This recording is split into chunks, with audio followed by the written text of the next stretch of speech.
Mr. President. Asante sana. Na tuketi, twashukuru sana.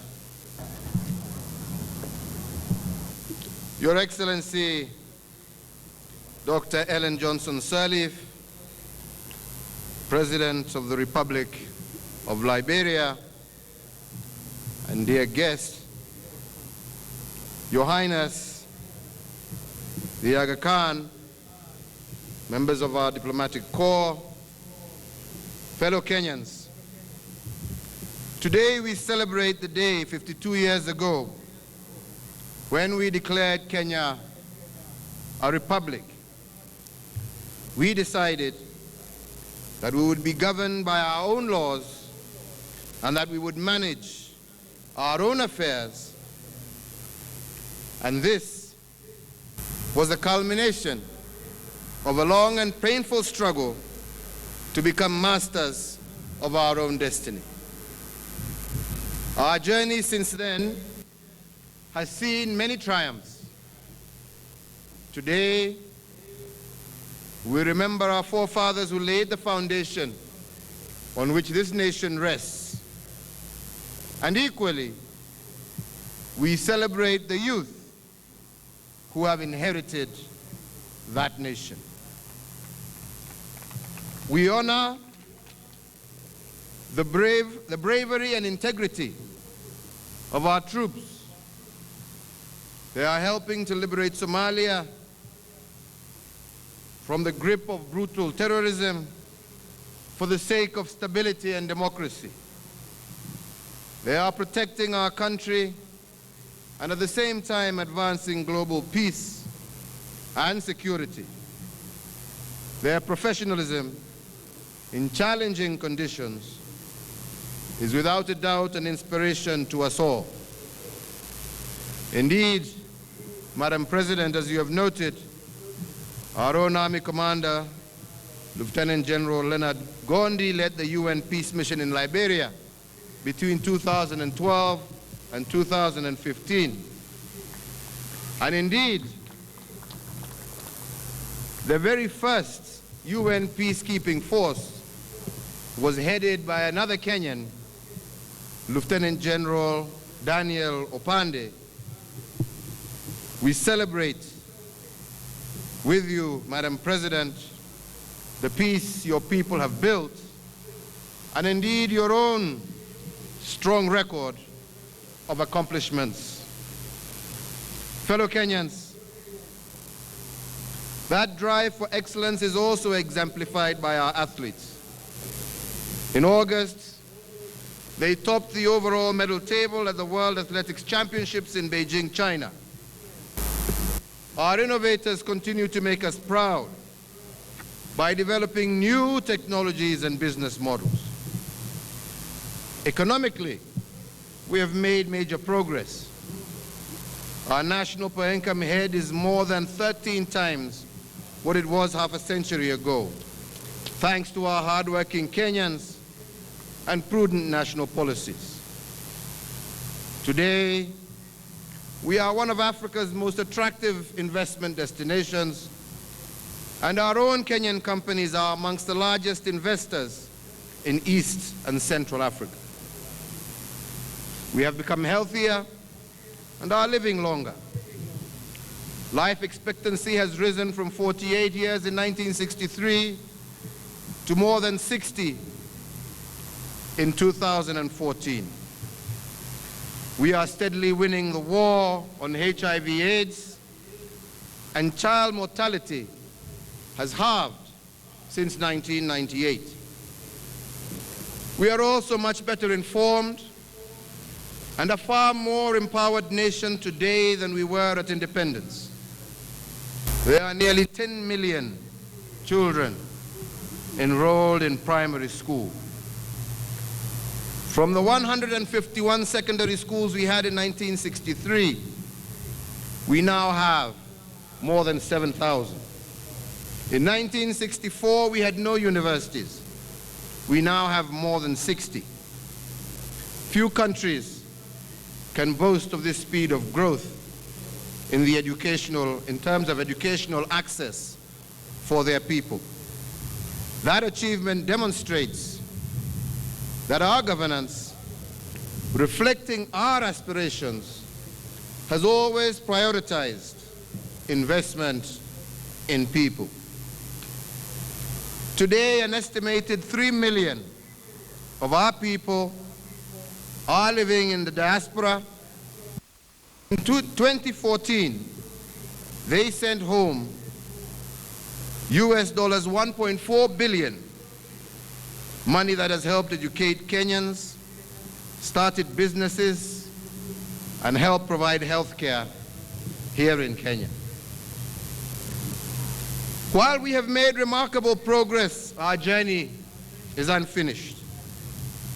Many of our young people still have not found productive work, in part because of the lack of appropriate skills. Some of our mothers still die in childbirth, and many Kenyans endure entirely preventable diseases. We need education that prepares our youth for a more competitive marketplace, and that is why we are revitalizing our technical and vocational education and training system. The skills gained will allow many more Kenyans to be productive and competitive enough to secure decent employment. My government is committed to providing better health care for everyone, and my administration is working closely with the counties to increase the number and raise the quality of health care facilities. We have provided medical equipment to level 5 hospitals in all the counties, all 47 counties. I also wish to thank the First Lady also for her support in championing the health of mothers and children through the Beyond Zero campaign.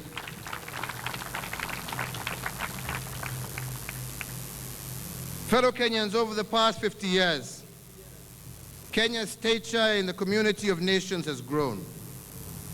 We host the only global UN headquarters in the Southern Hemisphere. Major multinationals have chosen Kenya as their continental headquarters.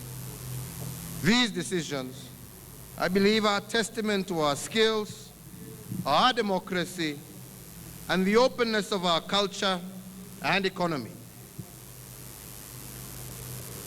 Fellow Kenyans, the events of the past year have demonstrated our global standing.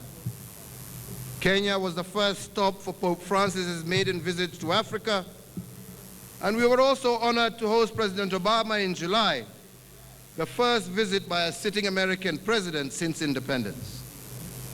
Next week,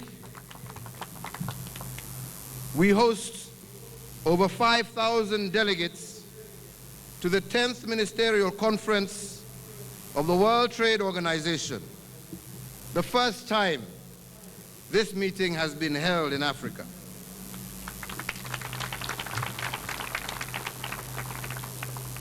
I want to thank you, all of you, for showing our visitors the warmth of a Kenyan welcome. Ladies and gentlemen, our experiences over the past 50 years remind us consistently that nation building is a delicate task, and that hard-won peace and freedom must be jealously protected.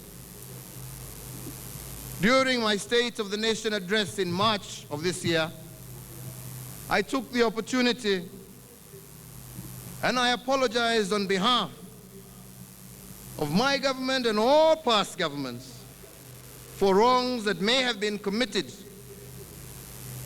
since our independence. I did it in recognition that we needed to look ahead together, to resist being drawn into the dangerous bitterness that would hold us back. I did it so that we could get beyond the dark parts of the past and confidently move forward together as one nation. Most Kenyans embrace this act of choosing hope and a bright future. However, there are still some amongst us whose entire political agenda is based on resisting our will to move forward as a nation. I take this opportunity to urge every Kenyan to reject their calls for negative politics, hatred, finger-pointing, manipulation, and to reject their desire to ignore the facts of the solid achievements we have made since the peaceful elections of 2013, and certainly since becoming a republic in 1964. As a country, we have chosen peace and progress for all our people. To achieve these objectives, we must transform our social and political life and make our economy more competitive. We began, fellow Kenyans, with our new constitution, which my administration is implementing quickly and decisively. The transformation of our economy requires that we scale up our investment in infrastructure, in education, in health, and in security if we are to create the much-needed jobs for our people. The transformation remains on course. We have made unprecedented progress in increasing access to affordable electricity. Fellow Kenyans, between 1908, when the first power company in Kenya was established, and the year 2008, connection to electricity was only 20%. It took a whole century to reach a fifth of our population. In the past 3 years alone, my administration has raised the connection rate from 28% to above 50%. I dare say it is one of the fastest increases in energy connection anywhere in the world. Every primary school in Kenya will be connected to electricity by the beginning of the next school term. What this means is our children can now study longer and do better in schools. Businesses are more competitive, and the 24-hour economy is slowly becoming a reality in a number of our towns. To ensure that expansion of energy access does not compromise our environment, my administration has focused on developing renewable energy. Last year, we added 280 megawatts of geothermal power to the grid. We will sustain the pace, and by 2025, Kenya will be the fourth largest geothermal energy generator in the world. This is truly transformative. We are transforming our transport infrastructure. In 1963, there were only 2,219 kilometers of tarmac road. Today, we have 8,879. Most of these developed in the last decade. We have another 1,200 kilometers that are under development, and contracts for a further 3,000 kilometers have been concluded, and we expect to start works in January of 2016.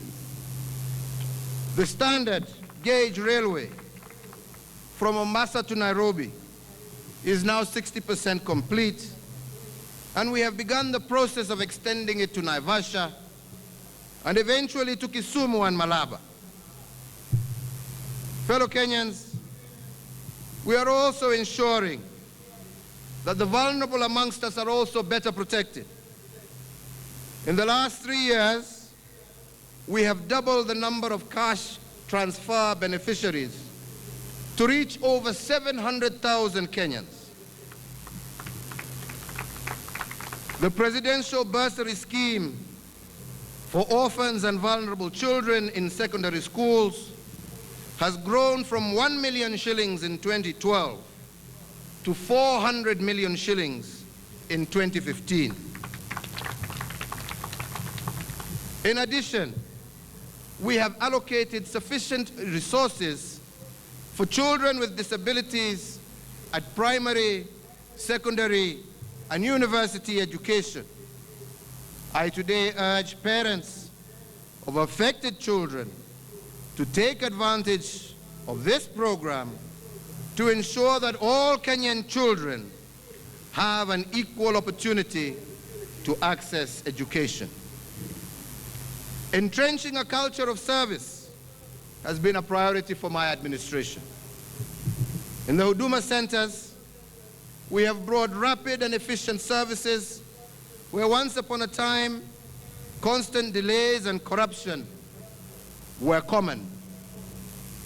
We are making these investments to strengthen the foundation for sustained and inclusive prosperity. And we are succeeding, as reflected in our strong economic growth despite a global slowdown. Ladies and gentlemen, devolution means that the benefits of that growth are reaching many more Kenyans. As achievements in the counties show, Kisii Town has a 24-hour economy after the installation of over 300 solar lights, while Mombasa County has introduced a feeding program for children up to Standard 3. In Mandera County, the first cesarean birth since independence has been performed, and virtually all counties have ambulance services.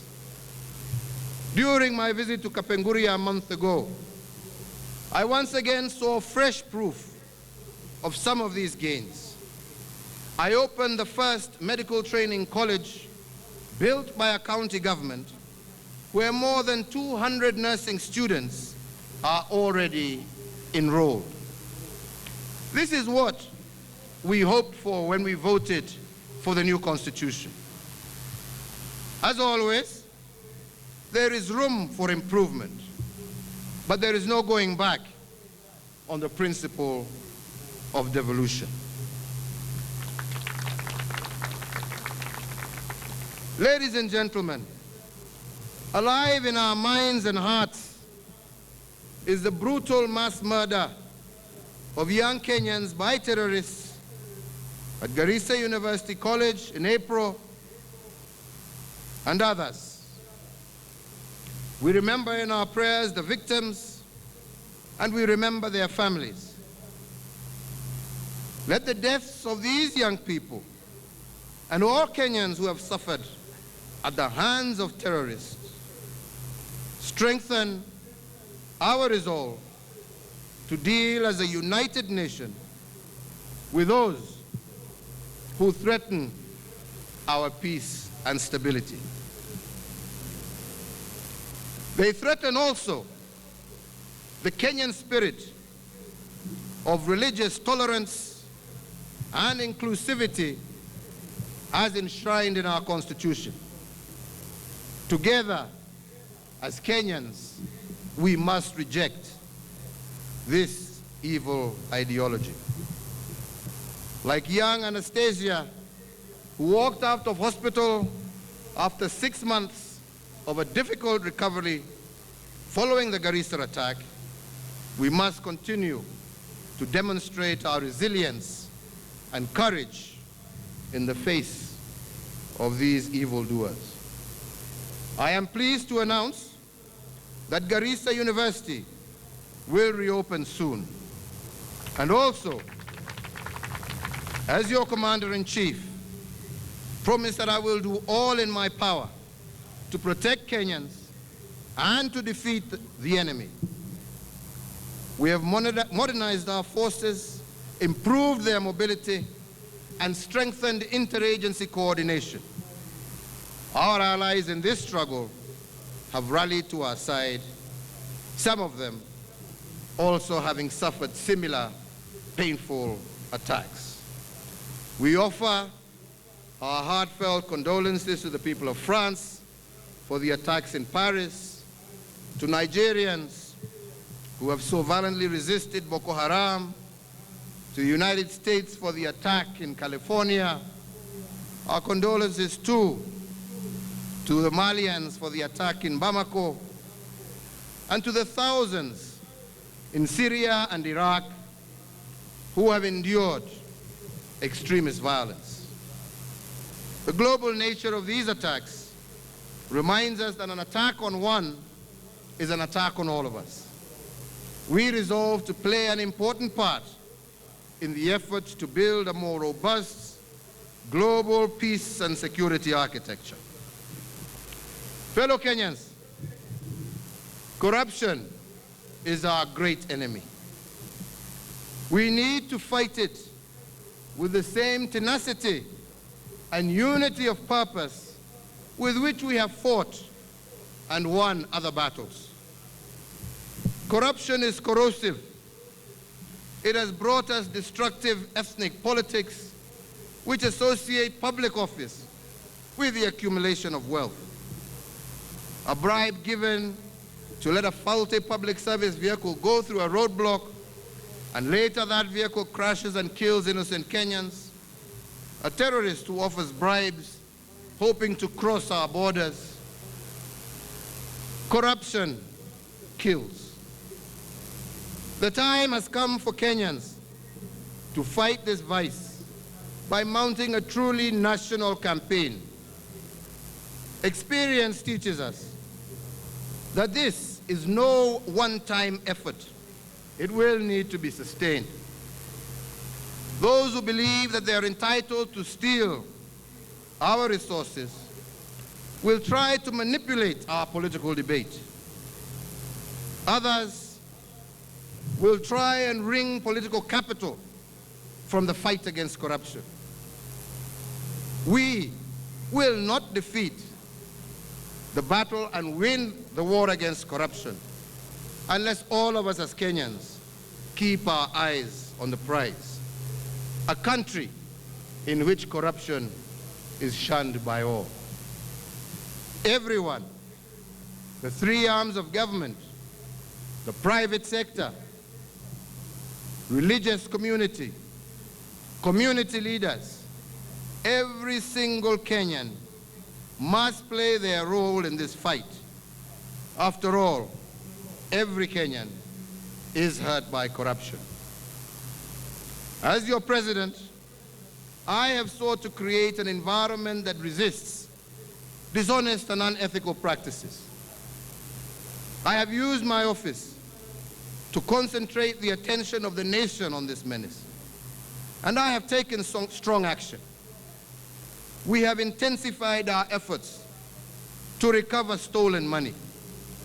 And indeed, these efforts are beginning to pay dividends, with Kenya shillings 2.24 billion of corruptly acquired money and property either frozen or recovered.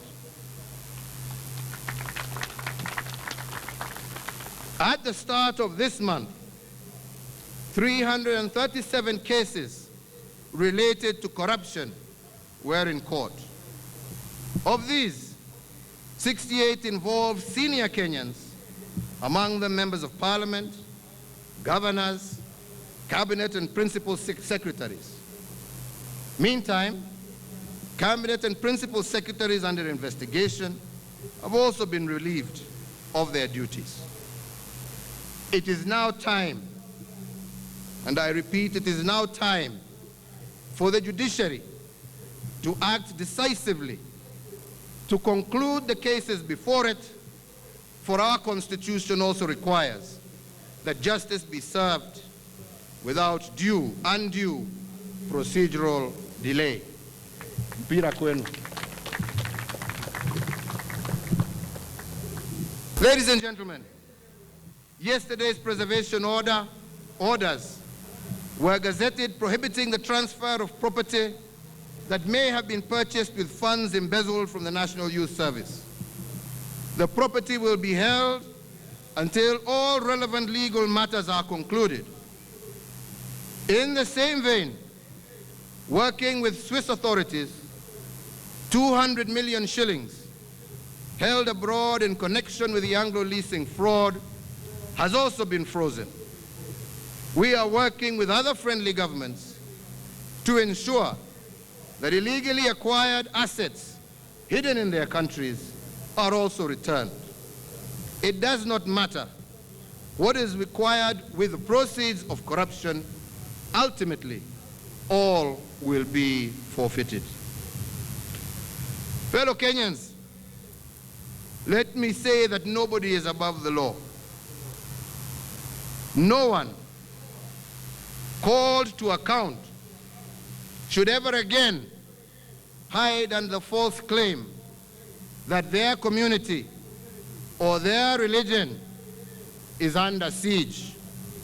Your community nor your religion were there when you were stealing. Kila mtu abebe msalaba yake peke yake.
Will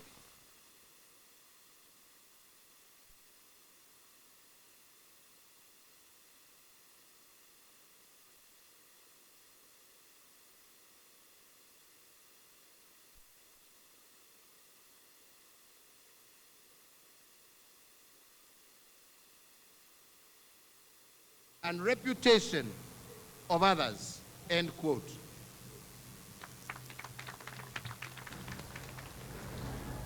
While on this subject, let me reflect on the Eurobond. Ours was one of the best issues ever on the African continent and was largely oversubscribed. Yet some of us contrived to talk it down, undermining the credibility of our institutions and investor confidence in our economy. Yes, I agree that those entrusted with public positions must be held to account. And if found guilty, the maximum punishment meted out. But the sword of justice cuts both ways. If you make accusations and fail to prove them, you too will also be held accountable.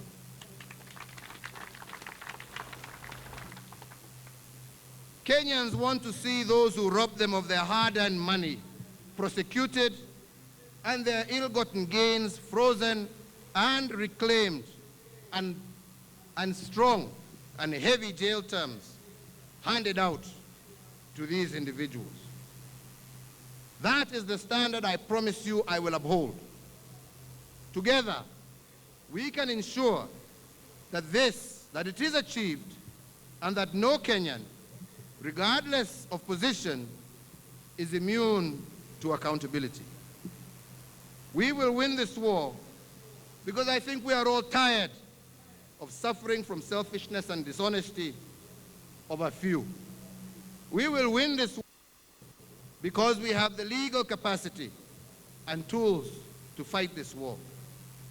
We will win because I believe I have heard you, and we will win because all patriotic Kenyans, no matter their political persuasion, are disgusted by corruption. And we will win because we Kenyans have demonstrated time and again that no fight is too difficult for us.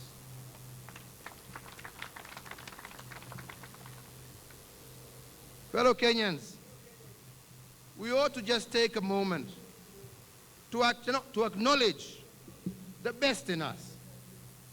If we do, we renew our unity and the strength we need to face the challenges. Our economy is maturing.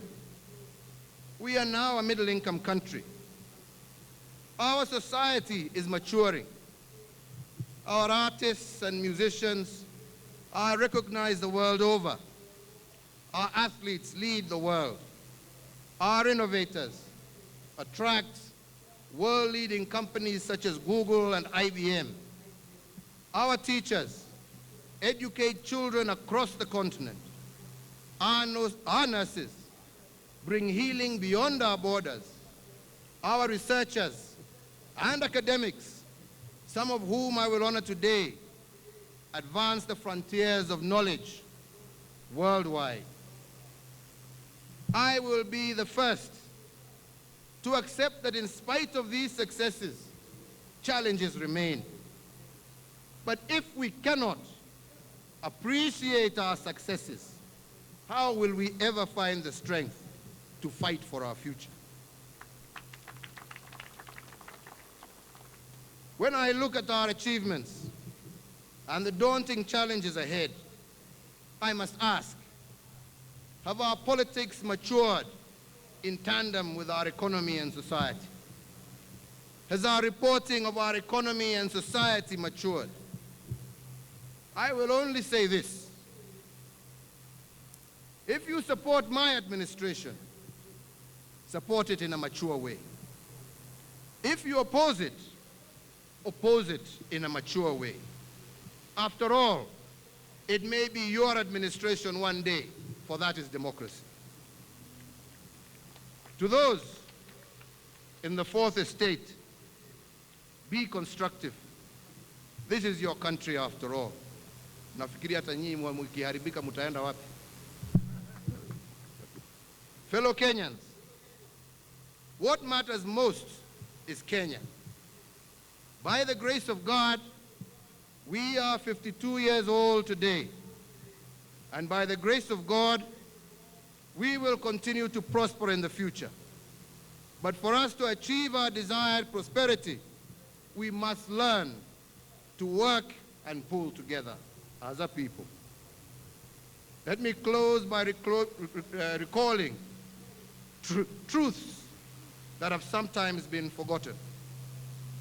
Kenya is more prosperous than it has ever been. Kenya is attracting more investment than it ever has. Kenya is more democratic than it has ever been.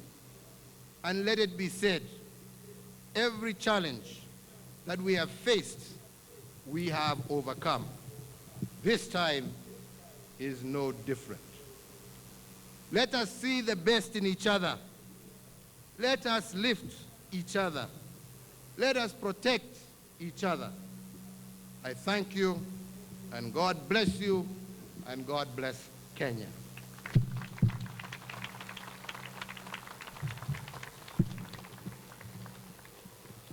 Sitaki niarudie yale nimesema wenzangu, lakini yastahili tu niseme ya kwamba yale mambo ambaye Kenya yetu tumeweza kuyatimiza ni mengi, na bado tuko njiani. Na nikiwa nimesema hivyo, bado nasema ya kwamba tuajua ya kwamba bado tuko na shida nyingi. Lakini mimi naamini vile tumeweza kupambana na shida zetu hapo awali, hata zile ambazo tuko nazo sasa, tutaweza kupambana na tutaweza kushinda. Lakini yastahili sisi zote kama Wakenya tushikane mikono na tufanye kazi pamoja. Wakati na muda umeisha ya kwamba kila siku wewe ulifanya, wewe hukufanya.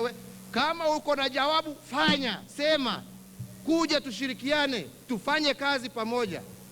Lakini kama kazi kila siku ni kulaumiana, nani atafanya kazi na tutafanya kazi wakati ngapi?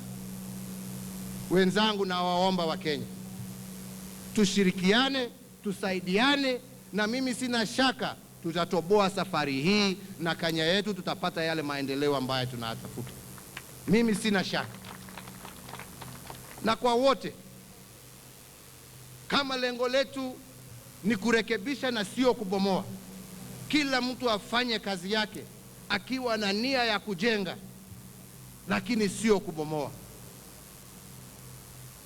Mimi nasema sana sana, hata ukinipinga ni haki yako unipinge, kwa sababu hiyo ni demokrasia.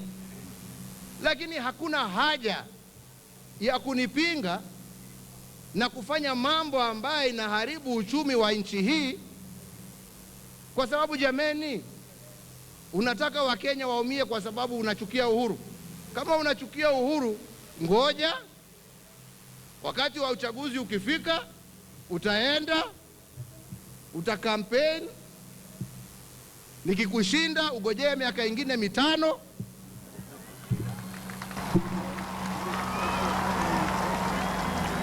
tuendelee. Baada ya hiyo miaka 5, basi mimi nitaondoka, dunia iendelee. Shida iko wapi wenzangu? Kwa nini tuharibu nchi kwa sababu ya kuchukiana? Nchi haitaenda pahali, nchi haitaenda pahali, iko hapa, na ni jukumu letu sisi zote, wanasiasa, waandishi wa magazeti, tusiharibu nchi yetu kwa sababu ya chuki. Ati sipendi siasa za mtu fulani. Hapana, sisi zote tuko na jukumu ya kulinda nchi yetu, tuko na jukumu ya kuuza jina la nchi yetu, tuko na jukumu la kuhakikisha wafadhili wanakuja na wakiangalia dunia zingine yote, pahali ya kuweka mali yao ni hapa Kenya, ndio vijana wetu waweze kupata kazi, uchumi wetu uweze kukua, na ndio tuweze kuendelea na kazi ya kujenga mahospitali, mabarabara, mashule. Jameni, tusonge mbele. Hivyo ndivyo mimi nawaomba siku ya leo, tukiwa pia tuwaelekea katika sherehe za Krismasi, na waomba wa Kenya tujichunge kwa mabarabara wakati tunaenda manyumbani. Drivers na wale wengine wote wajue ya kwamba wamebeba maisha ya Wakenya, na hatutaki kilio wakati ya sikukuu hii. Pia niendelee kusisitiza yale ambaye nasema ya kwamba hawa magaidi bado wako kati yetu, na lazima tuendelee kuwa macho na kusaidiana na maofisa wa usalama kuhakikisha ya kwamba wale ambao wako na fikra mbaya za kuumiza wenzao wameweza kupatikana na kuchukuliwa hatua. Pia tuseme wakati sasa tuwaelekea mwaka mpya, sisi zote tuweke nguvu ingine ya kuleta umoja, ya kuweka Wakenya pamoja, ya kushirikiana, ndio tujenge taifa letu na tuwe na taifa ambalo kila Mkenya pahali popote atafurahia na atajivunia.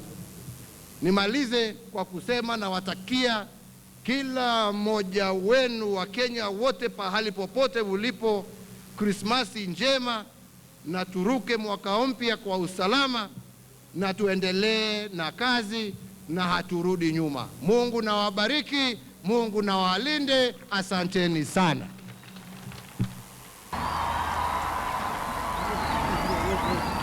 Tafadhali kwa heshima tusimame kwa wimbo wa taifa.